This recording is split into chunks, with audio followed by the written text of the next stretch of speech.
ప్రపంచ యాత్రికుడు అన్వేష్ ఇప్పుడు అలీ భార్య మీద అనుచితమైనటువంటి వ్యాఖ్యలు చేశారు.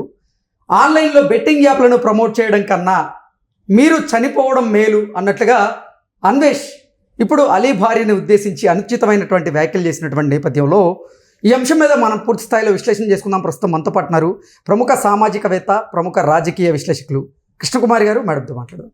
మేడం నమస్తే. మేడం నమస్తే. ప్రపంచ యాత్రికుడైనటువంటి అన్వేష్ అలీ భార్య మీద అనుచితమైనటువంటి వ్యాఖ్యలు చేశారు.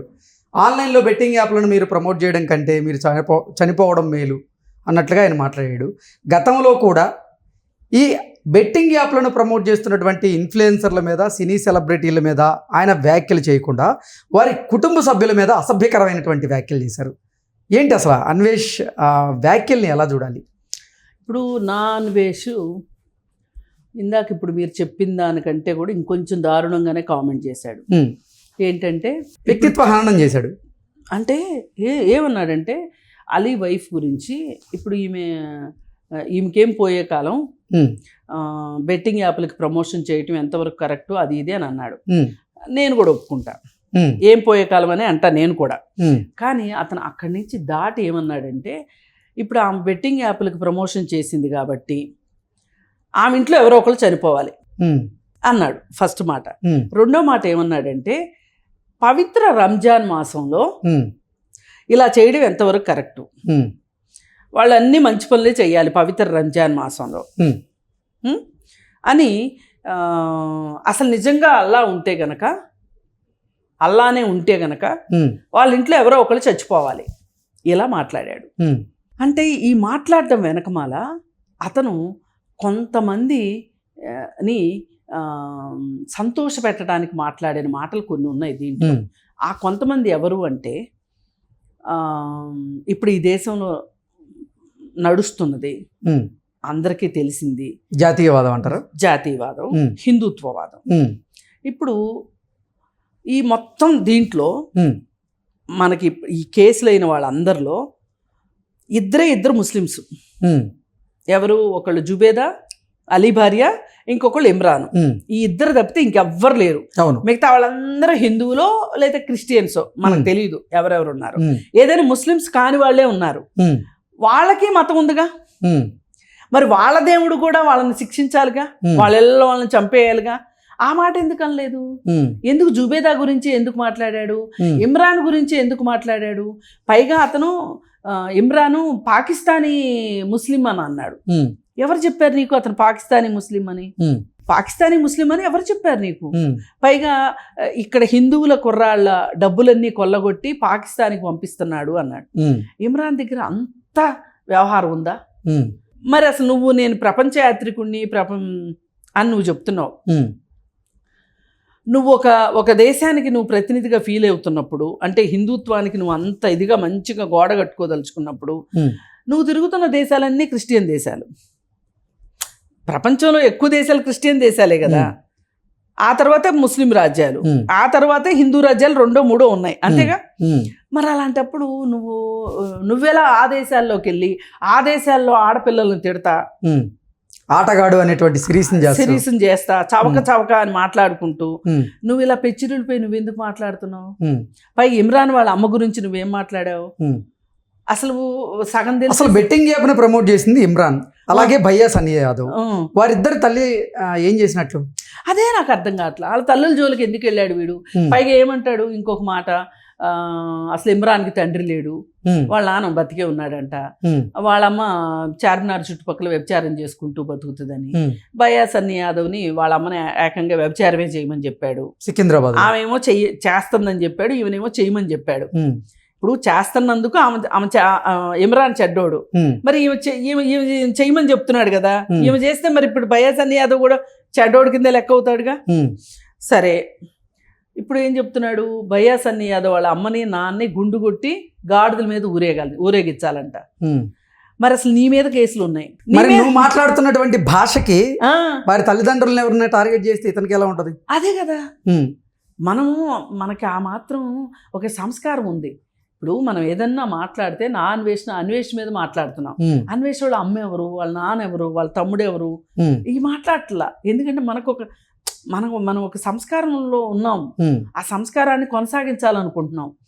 ఏది ఏమైనప్పటికీ వీడు నోటికి హద్దు ఆపు లేకుండా నిన్న తులసి చందుతో ఒక ఇంటర్వ్యూ, ఆ ఇంటర్వ్యూలో కూడా ఆమె ఇంటర్వ్యూ ఆశాంతం మీరు చేస్తున్న పోరాటం చాలా మంచిదే, మీరు నిజంగా చాలా గొప్పవాళ్ళు ఇది చేసినందుకు గాను, ఏది ఏమైనా ఇవన్నీ ఓ పక్కన పెడితే రెండో పక్కన మీరు మాట్లాడే భాష బాగుండట్లేదు, మీరు వాళ్ళని కించపరిచేలాగా మాట్లాడటం బాగాలేదు అంటే అతను సమాధానం చెప్పకుండా ఎలాంటి వాళ్ళతో అలాగే చెయ్యాలి, వీళ్ళు బెట్టింగ్ యాప్లు చేశారు కాబట్టి వీళ్ళ గురించి నేను ఎలాగే మాట్లాడాలి, అన్ని తనని తాను సమర్థించుకుంటూ ఇంకా సమాధానం చెప్పలేని పరిస్థితి. ఏదో సమాజాన్ని ఉద్ధరిస్తున్నట్లుగా ఆయన వెనకేసుకురావడం ఏంటి? అసలు ఈయన చేసిన వీడియోలు ఏంటి అసలు?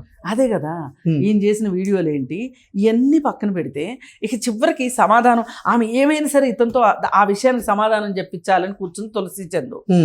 కానీ ఇతను ఒక చెప్పాడు అసలు పాయింట్ చెప్పకుండా మిగతా అన్ని చుట్టి చెప్తూ ఉంటే ఇంక ఏం చెప్పటం, ఆమె ఏం వదలట్లా, ఏం చెప్పాలో తెలియక నాకు టైం అయిపోయింది అని చెప్పి వర్షం పడుతుంది కావాలంటే వర్షం పడింది చూడండి అని చెప్పి వీడియో ఆపేశాడు. పైగా వాడు ఎంత వల్గర్ ఫెలో అనడానికి ఈమె మర్యాదగా ఇంటర్వ్యూ చేస్తుంటే వాడు అక్కడ బత్తాయి పళ్ళు కొనుక్కొని వచ్చి ఎవరు అమ్మటానికి వచ్చారు ఆశాంతం ఆ బత్తాయి పళ్ళు తింటూ, ఇప్పుడు మీరు ఈ దేశంలో ఈ రేటు ఉంటుంది, ఈ దేశంలో ఈ రేటు ఉంటుంది, అది ఇది అని చెప్తున్నారు కదా, ఇది కరెక్ట్ కాదు కదా అని ఆవిడ అడుగుతుంటే, అవును వాళ్ళు అమ్ముకుంటున్నారు కాబట్టే నేను చెప్తున్నాను, ఇప్పుడు బత్తాయి పళ్ళు వాడు నేను కొంటాను కాబట్టే కదా వచ్చాడు నా దగ్గరికి, వాడు అమ్మాడు కాబట్టే కదా నేను కొనుక్కున్నాను అని అసలు సంబంధం లేని విధంగా ఆర్గ్యుమెంట్ చేస్తూ ఇంక ఏం చెప్పాలో తెలియని పరిస్థితిలో ఒక రకంగా వాడు ఓడిపోయాడు నిన్న తులసి చందు ఇంటర్వ్యూలో. ఆఫ్ చేసేసాడు. అంటే నువ్వు సమాధానం చెప్పాల్సి వచ్చేసరికి నువ్వు సమాధానం చెప్పలేక ఆగిపోయావు. ఆ భయంతోనే ఇప్పటి వరకు అతను ఇంటర్వ్యూలు ఇవ్వడానికి కూడా ఇబ్బంది పడుతూ ఉన్నాడు. ఎవరికి ఇంటర్వ్యూలు ఇవ్వడండి, అతను మోనో యాక్షన్ లాగా అతను మాట్లాడుకుంటా ఉంటాడు. అది ఆ సవక అంట, లేకపోతే ఆటగాడు ప్రోగ్రామ్ అని చెప్పి. పైగా ఇంకొకటి ఏం చెప్తున్నాడంటే అతను భారతదేశం నుంచి ఎవరు కోరికలతో ఆగిపోవటానికి వీల్లేదు, అబ్బాయిలు ఆ ఊరేంటి థాయిలాండా, బ్యాంకాక్ వచ్చేయండి, టికెట్ కూడా చాలా తక్కువ, మీరు అక్కడికి వచ్చేసేయండి, అక్కడికి వచ్చేసేస్తే మీకు చవకగా దొరుకుతాయని చెప్తున్నాడు. నిన్న ఇంటర్వ్యూలో కూడా చెప్తున్నాడు. చెప్తూ ఉంటే నాకేమని అప్పుడు ఆవిడేం అడిగిందంటే, మరి ఇదే ఇష్టంతో ఇదే కోరికతోటి ఆడవాళ్ళు ఉంటే మరి వాళ్ళు ఏం చేయాలి అని అడిగింది. అడిగితే అతని దగ్గర సమాధానం లేదు. సమాధానం లేనప్పుడల్లా అతను ఆ చేతిలో ఉన్న బత్తాయి పళ్ళ మీదకో ఆ బిల్డింగ్ వైపుకో ఇటుపక్కో అటుపక్కో మార్చేస్తుంటాడు. వాడు ఒక స్థిరం లేని వ్యక్తి. కాకపోతే ఈ బెట్టింగ్ యాప్లు అనే విషయాన్ని తలకెత్తుకున్నాడు కాబట్టి కనీసం వాడికి 4 రోజుల పాటు వాడి గురించి మాట్లాడుకునే అవకాశం వచ్చింది. వాడి గురించి వాడు చెప్పుకోవటానికి కానీ వాడి పేరు మనం చెప్పటానికి కానీ అవకాశం దొరికింది. నిజానికైతే గనక మీలాంటి వాళ్ళు నాలాంటి వాళ్ళు అతని గురించి మాట్లాడే అర్హత కూడా లేని వ్యక్తి అతను. పైగా అతని మీద కేసులు ఉన్నాయి. ఓకే, అతని పైన కేసులు ఉన్నాయి. ఇండియా రాడు, వస్తానంటాడు కానీ రాడు. ఈ బూతులు మాట్లాడిన విషయానికి సంబంధించి ఒక అమ్మాయి చాలా పోరాటం చేసింది, ఎక్కడా బయటికి రాలా ఆ విషయం. అయితే ఆ బయటికి రాకపోతే ఆ అమ్మాయిని వీళ్ళు చాలా బెదిరించారు. ఆ అమ్మాయి వీళ్ళని వ్యతిరేకిస్తుంది అని చెప్పి ఆ అమ్మాయిని చాలా బెదిరించి నీకు నీ భర్తకి విడాకులు వచ్చేటట్లు చేస్తామని అంత దూరం వెళ్ళి చాలా చేశారు. కాకపోతే ఆ అమ్మాయికి ఫ్యామిలీ సపోర్ట్ ఉండి అమ్మాయిని ఏం చేయలేకపోయారు. ఆ అమ్మాయి కూడా ఏమీ చేయలేకపోయింది వాళ్ళని. ఇప్పుడు కేసు పెట్టింది. ఎప్పుడో దొరుకుతారంట, రేపు 16వ తారీఖు దొరుకుతారు అని చెప్పి చెప్తుంది ఆ అమ్మాయి. నేను ఏబిఎన్లో మాట్లాడిన దానికి చూసి ఎలాగో నా కాంటాక్ట్ పెట్టుకుని నాకు ఫోన్ చేసింది. ఫోన్ చేసి మాట్లాడితే నేను చెప్పాను ధైర్యం. ఇప్పుడు ఒకసారి ఎదురు దెబ్బ తగలొచ్చు, కానీ మనలో నీతి నిజాయితీ ఉన్నప్పుడు, ఒక చెడుని వెలికి తీయాలి అని అనుకున్నప్పుడు కొంచెం ధైర్యం కూడా కావాలమ్మా. ఏం పర్వాలేదు, మీ జీవితంలో మీరు చేయగలిగింది మీరు చెయ్యండి, మనకు ఒక తృప్తి ఉంటుంది. ఇప్పుడు దీన్ని బట్టి మనకి ఎవరు అవార్డులు ఇవ్వక్కర్లేదు, పూలదండలు వేయక్కర్లేదు. మనకి నా దృష్టికి వచ్చిన ఒక చెడుని నేను బయటికి తీసుకొచ్చారనే తృప్తన్నా మిగులుతుంది అని చెప్పాను. ఇలా ఉంది ఈ కథ. ఇలా కంచికి చేరింది అనమాట చివరికి. ఎందుకంటే పోలీసులు కూడా ఏం చేయలేని పరిస్థితి. మరి ఈ అంశంలో ఇంకొకటి, నేను అతని మాటల గురించి, మహిళల పట్ల అతను చేస్తున్న కామెంట్స్ గురించి మాట్లాడుతున్నానని ఎవరెవరినో తన గ్యాంగ్ని పంపించి నా మీద ఇష్టారీతిన బూతులు పెట్టిస్తున్నాడు. బూతులు పెట్టిస్తే ఎవరో నాకు చెప్పారు. నేను చెప్పాను, మన ఇద్దరం చేసిన వీడియోకి కింద కమెంట్స్ నేను ఒకటే అనుకున్నాను. నేను ఒకటే అన్నా వాళ్ళతోటి, ఏనుగులు వెళ్తే కుక్కలు మరుగుతాయి, అంతేగాని కుక్కలు వెళ్తుంటే ఏనుగులు మొరగవు. నేను ఏనుగునే, ఏమన్నా అనుకోని నన్నేం చేస్తారు. నేను మాట్లాడే కంటెంట్ విషయంలో నేను వెనక్కి తగ్గేదే లేదు. ఎందుకంటే నువ్వు తప్పు చేస్తుంటే ఎండగడతాం అంతే. నువ్వు మహిళల్ని ఇష్టం వచ్చినట్టు మాట్లాడితే ఒక్కటే గుర్తుపెట్టుకోండి, ఎవరి గురించి అయినా ఒక నిందితుడి గురించి మాట్లాడదలుచుకున్నప్పుడు నిందితుడి గురించే మాట్లాడాలి. నిందితుడి కుటుంబం జోలికెళ్ళి, ఆ కుటుంబంలో ఆడవాళ్ళ జోలికెళ్ళి మాట్లాడితే మటుకు సహించేది లేదు. పైగా అలీ భార్య జుబేదా గురించి కూడా చట్టం తన పని తాను చేసుకుంటుంది. ఏ శిక్షలో ఎలా కూడా నువ్వు చట్టం దృష్టికి సమస్యను తీసుకొచ్చావు, అంతవరకే. ఆ సమస్యని చట్టం చెప్పడానికి నువ్వెవరు? చట్టం తన పని తాను చెయ్యకపోతే నువ్వు ప్రెషర్ చేసే హక్కు నీకుంది, కానీ ఆమె చనిపోవాలి అంటే ఇదేమన్నా. నాకు ఇదంతా చూస్తుంటే ఏమనిపిస్తుందంటే, వంగా సందీప్ రెడ్డి సినిమాలు గుర్తొస్తున్నాయి. అక్కడ చట్టం ఉండదు, పోలీసు ఉండడు,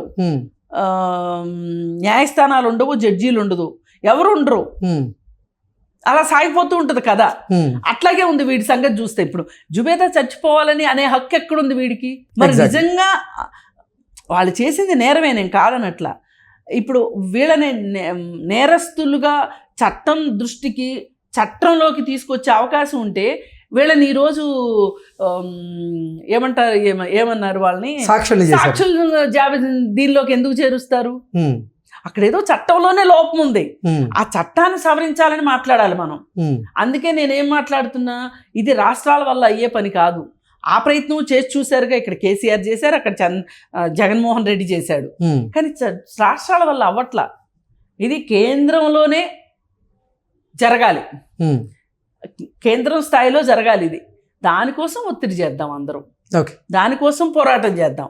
అంతేగాని ఎవరో ఒకరిద్దరు అడ్వర్టైజ్మెంట్ ఇచ్చినోడు చచ్చిపోయినంత మాత్రాన ఈ సమస్య ఆగిపోద్ది అని అనుకోవద్దు. Okay madam, thank you.